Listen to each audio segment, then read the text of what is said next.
رقیہ بیگم تو فوراً ہی گڑبڑا سی گئی، کہنے لگی ہاں وہ اسے ذرا آج میں نے کہا اپنے ہاتھوں سے چائے ہی بنا کر ہمیں پلا دو۔ عاشر مسکرا اٹھا تھا۔ صبح صبح ہی کھانا بناتے ہوئے اس کے ہاتھ جل چکے تھے، ہاتھ پر چھالے بنے ہوئے تھے۔ جب وہ چائے لے کر باہر آئی تو عاشر نے اس کے ہاتھوں پر چھالے دیکھے تو فوراً پریشان ہو کر کہنے لگا کہ کیا ہوا ہے تمہیں؟ یہ ہاتھوں پر چھالے کیسے بن گئے؟ وہ فوراً کہنے لگی آج صبح پورے گھر میں جھاڑو لگایا اور پھر کھانا بنانے لگ گئی، شاید تبھی ہاتھوں میں چھالے بن گئے، اور گرم تیل بھی گر گیا تھا۔ یہ سن کر عاشر کے ماتھے پر بل پڑے تھے جب رقیہ بیگم فوراً ہی دھاڑ کر کہنے لگی آج ایک دن گھر کا کام کیا کرنا پڑ گیا؟ اس لڑکی نے تو فوراً ہی شوہر کو شکایت لگانا شروع کر دی، تبھی کہتی تھی کہ کسی خاندانی لڑکی سے شادی کرو۔ آج میری ٹانگوں میں بہت درد تھا، تمہاری بہن آئی تو سوچا اس سے کچھ کھانا بنوا لوں، شادی کو آخر کو 1.5 مہینہ تو ہونے ہی والا ہے، لیکن مجھے کیا پتا تھا یہ تمہاری کان ہمارے خلاف بھرنا شروع ہو جائے گی۔ اتنی ہی نازک ہے تو بھائی اس ڈیکوریشن پیس کو لے جاؤ اپنے کمرے میں اور سجا کر رکھ دو۔ عاشر کا موڈ بھی خراب ہو چکا تھا۔ ہانیہ بھی رونے لگی تھی کہ نہیں میں نے ایسا کچھ نہیں کہا، لیکن عاشر الٹا اس سے ہی ناراض ہو چکا تھا۔ بجائے اس کو ساتھ لے کر جانے کے الٹا وہ اپنی بہن اور ماں کو ہی باہر گھمانے لے کے آیا تھا اور وہ کچن میں کڑتی رہ گئی تھی۔ خیر سے 2 مہینے گزرے تھے جب پتہ چلا کہ وہ حاملہ ہے۔ اس دن عائشہ اپنی ماں کے کان میں زہر گھولتے ہوئے کہنے لگی آپ تو اس سے طلاق دلوانے کا سوچ رہی تھی، یہ تو بچہ پیدا کرنے جا رہی ہے۔ ان دونوں کے لہجے میں ہی نفرت تھی۔ رقیہ بیگم کہنے لگی دفع ہوگی اس گھر سے، میں ایسا کھیل کھیلوں گی کہ نہ بانس رہے گا اور نہ ہی بانسری بجے گی۔ پھر انہوں نے ایک گھناؤنا کھیل شروع کیا تھا۔ بچوں کے اسکول کی چھٹیاں ہوتی تو عائشہ اپنے بچوں کو لے کر یہاں آ جاتی۔ کام کا بوجھ بڑھ گیا تھا۔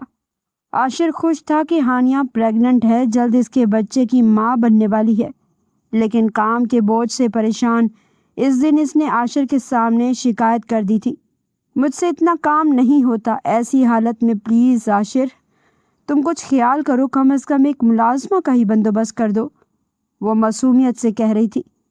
جواب میں عاشر نے اسے کڑی نگاہوں سے دیکھا تھا۔ وہاں تو تم نوکرانیوں کی طرح کام کرتی تھی، جب بھی میں نازش کے گھر جاتا تو تم کبھی کپڑے دھو رہی ہوتی تھی تو کبھی کوئی اور کام، یہاں پر کام کرتے ہوئے تمہیں ملازمہ چاہیے۔ صحیح کہتی ہے امی کہ تمہارے بھی بہت نخرے ہو گئے ہیں، میکے میں چاہے 2 وقت کا کھانا نصیب نہ ہو، کوئی منہ نہ لگائے، لیکن شادی کے بعد سسرال آ کر نخرے تو یوں کرتی ہیں جیسے پیچھے ماں باپ نے ہاتھوں کا چھالا بنا کر رکھا ہو۔ عاشر کے الفاظ سن کر اس کا دل ٹوٹ کر بکھر رہا تھا۔ کہنے لگی کہ یہ آپ کیسی باتیں کر رہے ہیں، شادی سے پہلے تو آپ ایسے نہیں تھے۔ کہنے لگا ہاں تو اب کیا، شادی سے پہلے تو نئی نئی محبت تھی، اب تمہیں کیا لگتا ہے کہ ساری زندگی میں یوں ہی تمہارے ساتھ محبت سے پیش آتا رہوں گا؟ بس اتنی ہی محبت ہوتی ہے یار، زندگی کے اور بھی مسئلے مسائل ہیں، اور میرا دھیان اس وقت صرف اپنے بچے کی طرف ہے۔ اپنے شوہر کے منہ سے ایسی کڑوی بات سن کر وہ بالکل ہی خاموش ہو گئی تھی، چپ چاپ کام کرتی رہتی۔ ابھی تو اس کی پریگننسی کو صرف 4 مہینے ہی ہوئے تھے، لیکن اس دن عائشہ اور اس کے بچوں کے کپڑے اور پورے گھر کے کپڑے دھوتے ہوئے وہ تھکن سے نڈھال تھی۔